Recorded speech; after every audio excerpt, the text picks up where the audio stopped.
Welcome to Bunnyfish Crafts. I'm your host Heather, known as Bunnyfish on Ravelry, Plurk, Instagram, and YouTube. Today is Monday, the 16th of June, 2014, and this is episode 83, Feeling Frenetic.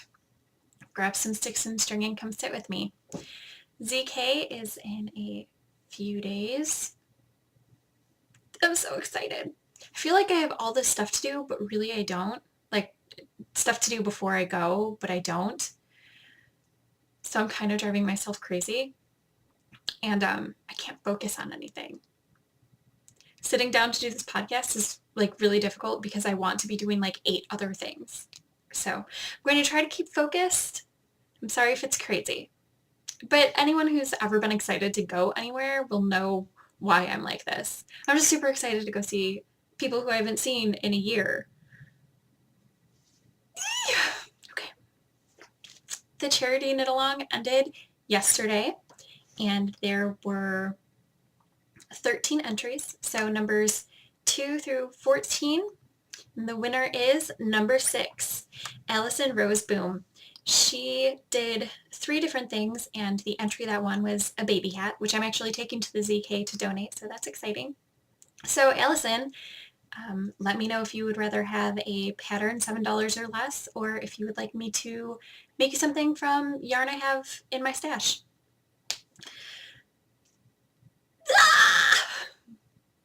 I'm not going to edit that out. Usually when I do things like that, when I'm just like too overwhelmed to speak and I make weird noises, I edit it out, but I don't think I'm going to today. You get to see it. So finished objects, I have several. I finished my my ZK thigh highs. They're not as long as the other thigh highs, but I like to have thigh highs of varying length because some days it's not quite cold enough to go halfway up my leg and I just want it like a few inches above my knee. Does that make sense? Do you make socks of different lengths so that you have appropriate lengthed socks for what you're wearing, or do you always wear the same length socks? I do not. I have socks in all varying lengths.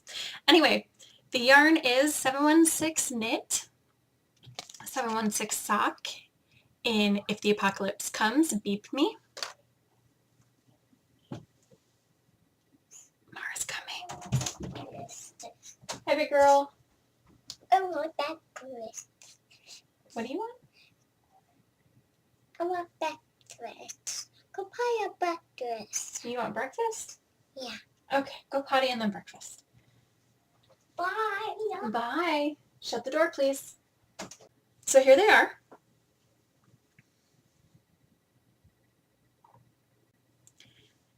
They are worked on US size 1, 2.25 millimeters, and it's a good thing I got 2 skeins because this used 1.6 skeins of yarn to make these.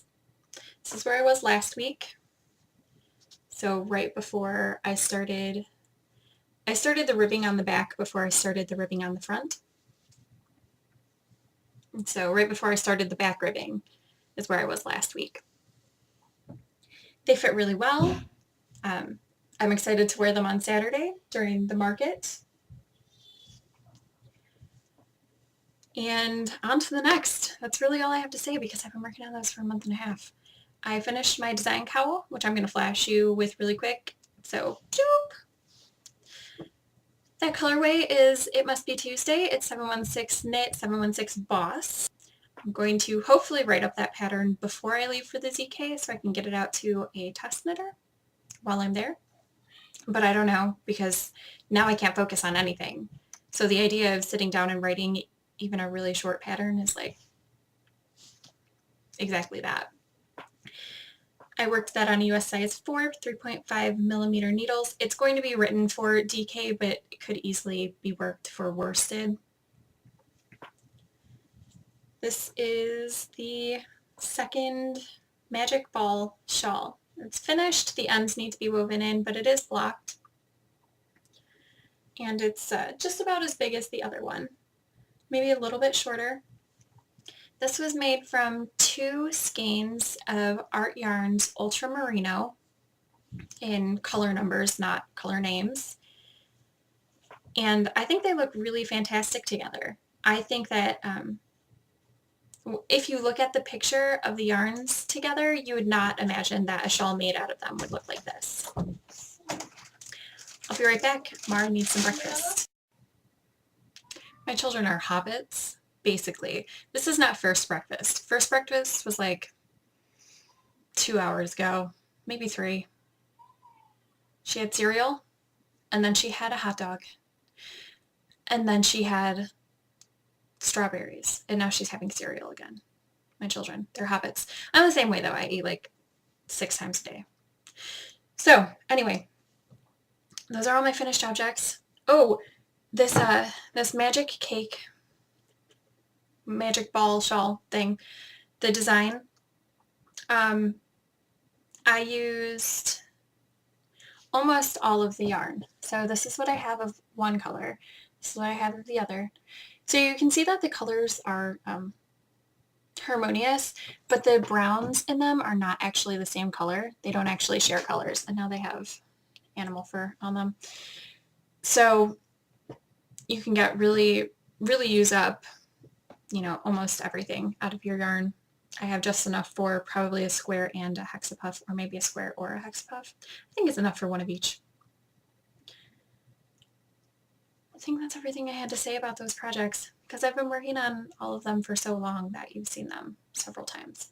So this is going to be a really short show because that's half of my show notes, which is fine because I have things to freak out about that don't really need to be freaked out about. Works in progress. I only have 2. These are the second design socks. They're the same design as the pink socks.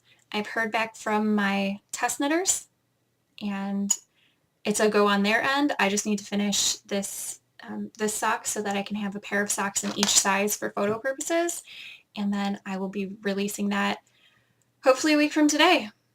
That's my goal. We'll see.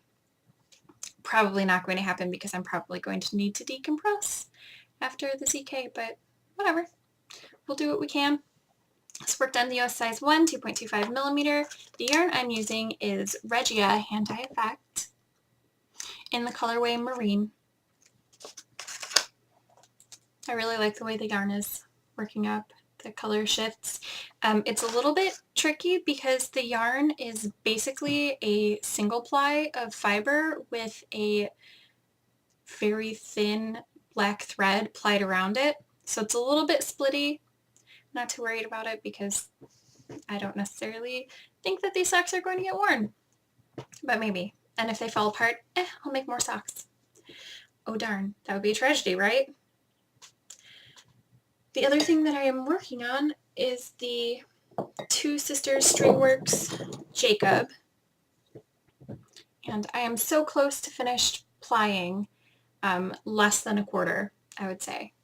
Probably even less than that, because my spindle, I mean, this is a pretty full spindle, so I'm getting really close, which is good. I would like to finish it today, which should be doable, and then wash it, thwack it, have it all dry and ready so that it's ready to go on the plane so I can give it to Josh. I won't have it next week, but I'll take a picture so I can show you.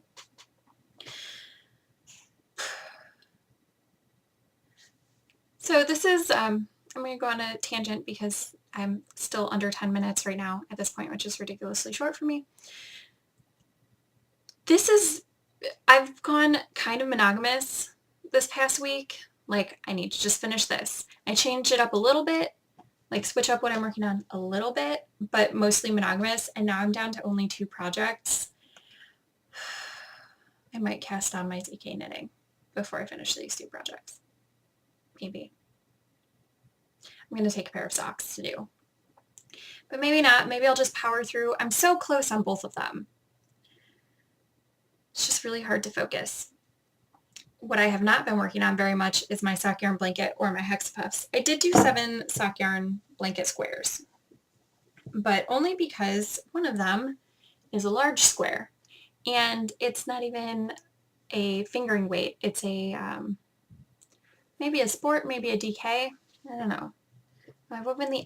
The one thing that I could have left the ends unwoven so I could compare, and I wove them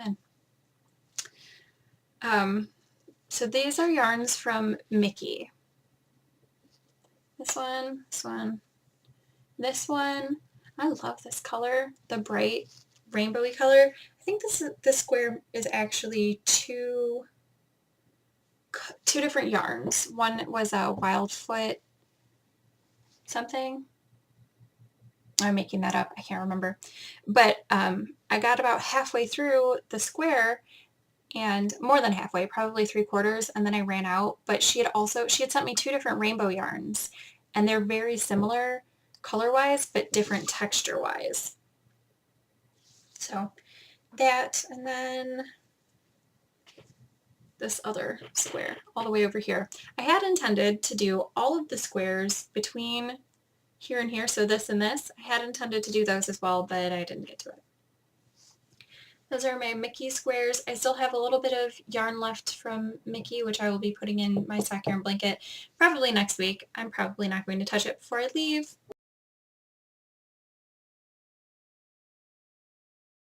What really suffered were the hexapuffs because, you know, my sock yarn blanket, that takes precedent.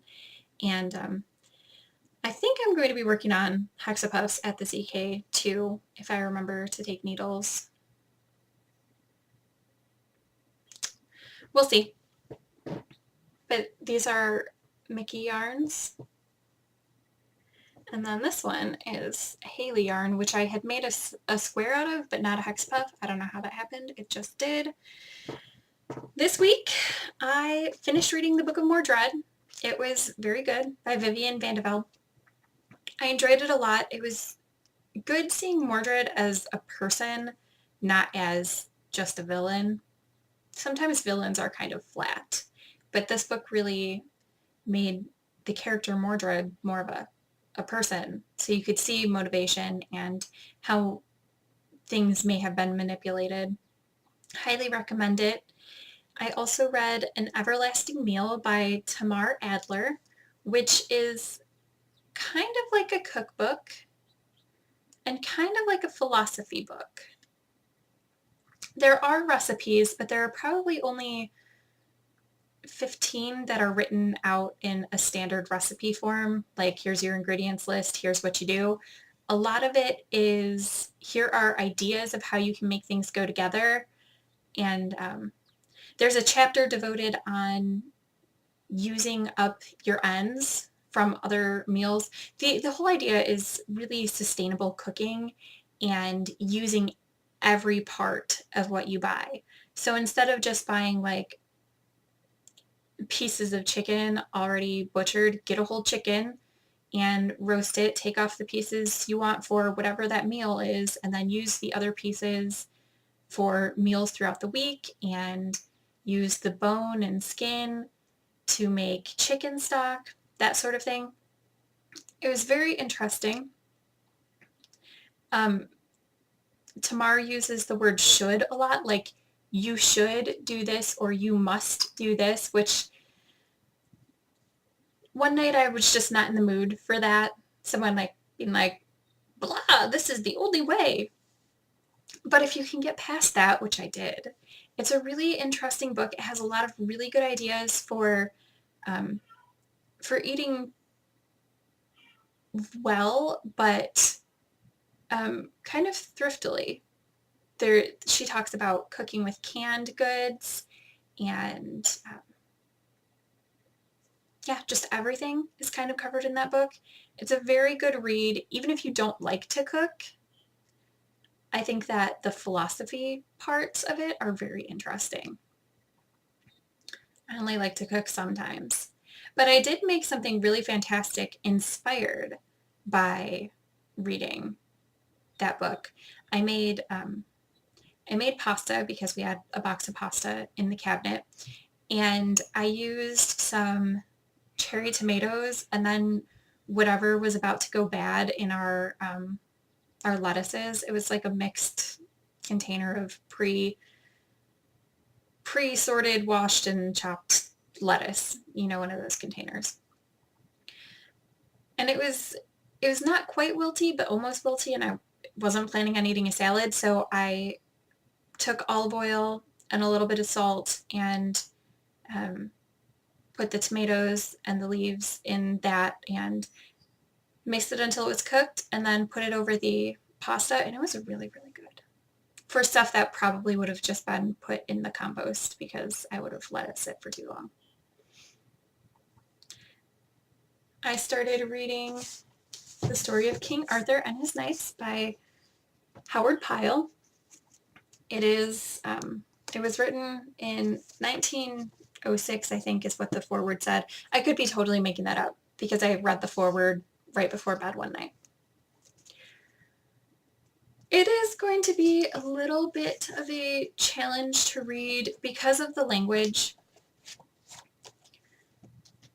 because the first sentence in the book was 50 words long.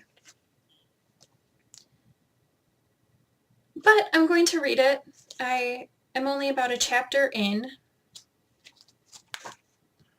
Yeah, I'm only on page 22, so I'm not very far at all. I said last week that I was planning on reading books about King Arthur next. I'm probably not going to read them back to back, these two books, but I went to my shelf and I had both of these. The Once and Future King, which I think is probably going to be the more enjoyable read, but I went with this book because it's hardcover, which means it's going to be easier to read while I'm on the plane. It'll be easier to prop open and lay flat, whereas the paperback kind of have to have, a hand holding it.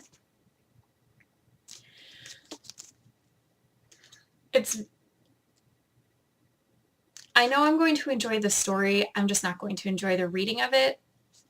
It's very dry, very two-dimensional, but I'm going to read it because I feel like I should. This is a little bit of an obligation read, but it's the only thing that I have.